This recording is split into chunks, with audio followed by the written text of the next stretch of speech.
cautious with everything moving forward. Just trying to make sure I don't have any setbacks or anything that lingers throughout the season, so I can hit week 1 rolling and no speed bumps. Dak, what went through your head when you found out you were opening the season against the world champion Buccaneers? Yeah, I mean, I was excited. Obviously, coming back from a season like we had last year, obviously me going through the personal adversity, this team going through everything they went through, just knowing that that's a great way to start the season and a great challenge for us. Going against Tom Brady, a Super Bowl winning Buccaneers team, and just knowing that if you want to beat the best, we've got to start with the guys that won it last year. I just wanted to follow up on Tom Brady. You're an elite quarterback. Obviously, he's the GOAT, right? Yeah. I want to ask you, at this point in his career, what impresses you the most about what he's doing? Yeah, I mean, just the consistency and staying healthy through it all. At his age, obviously, following him and following everything he does, the discipline that he has to make sure that he's available. And that's the most important thing, is being available to your team. And he's able to do that time and time, year after year. And that's just incredible, just to do it at the level of play that he's doing at and continuing to just get better, honestly, all throughout the game. He doesn't have bad plays. He knows when to throw it away. He knows risk versus reward. And he's just... Hey, what's up, friends? Mark Holmes here. And as always, I want to thank you all for watching, commenting, subscribing, and being part of the Joe Boo Sports Report. Without you guys, as well as you ladies, this literally does not work. I don't know about you, but today was a good day, okay? Got to spend some time with my kids, my daughter. Her birthday's coming up. Wow. On Saturday, I can't believe it. The time literally is flying by. It seems like it was just yesterday that I saw the birth of my kids. And here it is, they're grown-ass kids, or they're adults. Damn. Time just keeps on flying by. And with that, you know, we are 3 weeks and 18 hours away from kickoff of the season. It's amazing because I started the clock around 2:21. 100 days have literally flown by. And here we are, getting ready. So it doesn't look like Dak Prescott is going to be playing a preseason. We won't actually see our team together until that first game in September. I'm okay with that. I'll be honest with you. I'll be okay with that. Thus far, you haven't seen a lot of, great quarterback play out there to begin with. And for most cases, you're not really game planning for those games anyway. You're not going to be doing what you're actually going to be doing in September. But as Dak put it, I'm going to be ready for week 1, flat out. Now, we've got all kinds of people that are saying that this must be, some mystery here, or there's something going on that we don't know about, that the Cowboys are hiding something. Okay, whatever you say.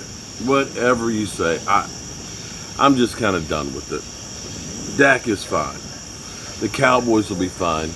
And if anything else, I might dare say that this is for a little extra drama for Hard Knocks. Seriously. What better drama than to have Dak Prescott? Is he going to be ready? We don't know what's going on behind closed doors there. This could be the rope-a-dope. The Cowboys not trying to show anything to give anybody else any advantage. I don't know. Maybe I'm just living in La-La Land and fantasy world, and I'm a homer that wants to drink the Kool-Aid and believe that this year is the team that's going to do everything that we want. I don't know. I really don't know. But I have faith in Dak Prescott, the training staff, and so on. I actually feel good about some of the changes that were made. I went in last year blindly, and maybe I'm going in blindly this year as well. But I just feel like there's a different energy than I felt before. I always try and be positive. I always try and, stay away from the negative stuff. But honestly, I do feel a different vibe from the players. It sounds like, and maybe the players are just saying what we want to hear, or maybe we're only cherry picking, hearing what we want to hear. But when I look at a guy like CeeDee Lamb, who, quite frankly, had an incredible season last year, he sounds hungry. He doesn't sound satisfied with what he did last year. I now hear Amari Cooper, who's now back on the field, saying, I want to play. I don't want to practice. I don't want to practice. I just want to play games. But knowing that he feels like I have something to prove. He talked about the Jets game that he's been much maligned about. That, people have been saying that, I just kind of, pouted my way out of there. He said, but people don't know that I played the week before with adrenaline and gave it my all. But when I got into the Jets game, shit just wasn't happening. It wasn't going. I was going to hurt the team more than being out there. You hear D-Law out there, after saying we were soft last year, knowing that he's hungry. The guy I really miss is Gallimore, because he's out there talking about smacking them. But even the freak of nature, I can't remember who it was today that said, to describe Micah Parsons, he said, I can't compare him to anybody. How you got a guy that's 250 pounds who's running a 4.3?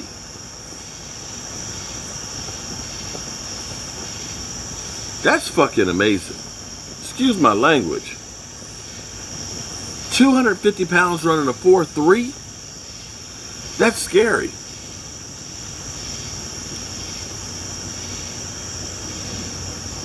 I didn't realize he was that heavy.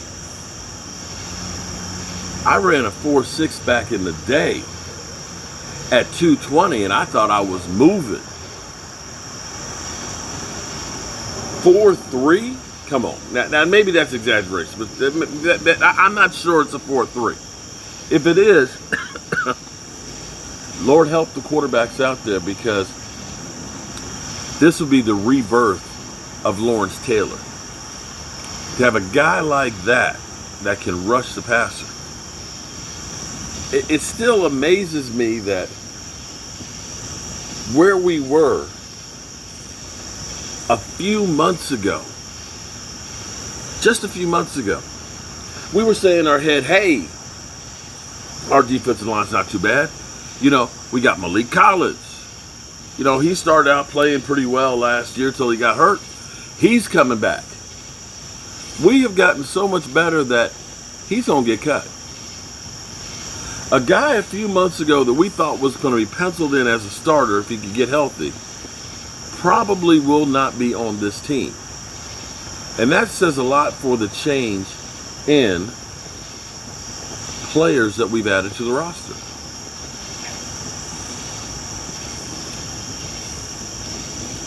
Micah Parsons may be Defensive Player of the Year. And here's the thing that you got to realize. Last time we had great success was 2016.